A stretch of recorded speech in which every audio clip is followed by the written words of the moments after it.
17 апреля в бельгийском городе Льеж был убит чеченец. Некоторые данные, указанные в СМИ и очевидцами в соцсетях, расходятся. На видео, сделанном очевидцами, виден вооруженный человек, который стреляет из автомата посреди дня в жилом районе. Этот человек не является чеченцем, как указали некоторые бельгийские СМИ. Как стало известно, убитого звали Асланбек. Многие люди, знавшие его, охарактеризовали его как спокойного и добропорядочного человека. Он был отзывчивым и всегда пытался помогать людям. Он поехал навстречу, чтобы уладить конфликт. У него остались жена и дети, рассказывают пользователи соцсетей. Асланбек со своими товарищами пытались урегулировать конфликт, который произошел ранее между чеченскими и курдскими подростками. Однако курды в количестве приблизительно 30 человек, одетые в черную одежду и маски, напали на чеченцев, вследствие чего и был убит наш соотечественник, который даже не успел выйти из своей машины.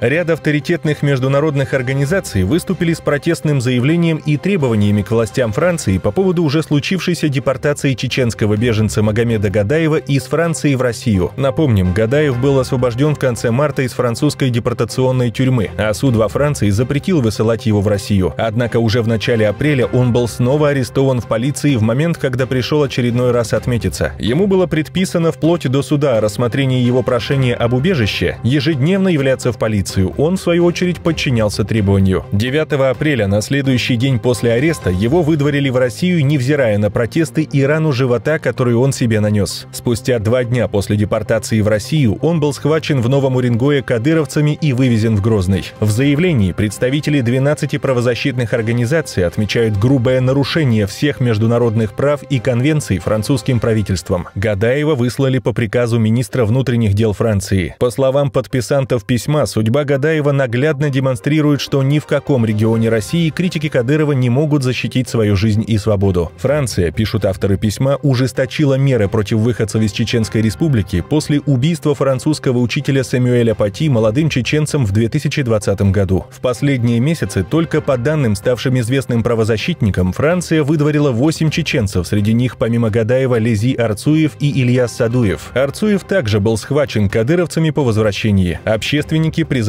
принять меры для возвращения Гадаева во Францию и предотвратить депортацию тех беженцев, кому на родине грозят пытки, незаконные аресты и физическая расправа. Против Гадаева чеченские силовики возбудили уголовное дело о хранении оружия. Он подписал заявление об отказе от услуг адвоката Семена Цветкова. Таким образом, Гадаева лишили права на защиту, но это невозможно доказать законным образом.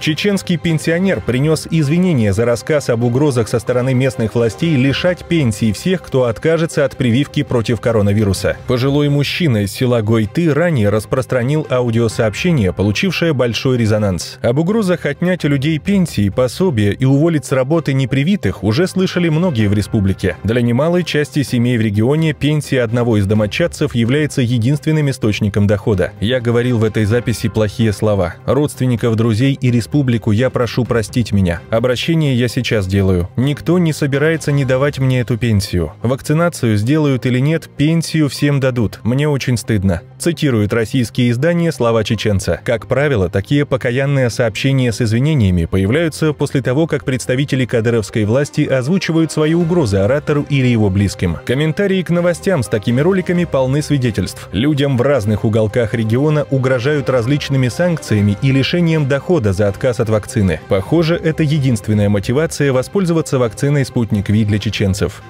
Российский парламент спешит на помощь кадыровскому клубу «Ахмат». Спортивный комитет в Госдуме одобрил налоговую и финансовую поддержку футбольному клубу «Ахмат». Напомним, против этого клуба, также бойцовского клуба «Ахмат», в конце прошлого года Америка ввела санкции, что повлекло экономические потери. Ряд спонсоров отказались от сотрудничества с клубом. Чтобы компенсировать потери, Госдума планирует обращение к российскому правительству с просьбой поддержать «Ахмат». Российский ставленник в республике Рамзан Кадыров в прошлом году тоже был внесен в санкционный список за ряд преступлений против прав человека.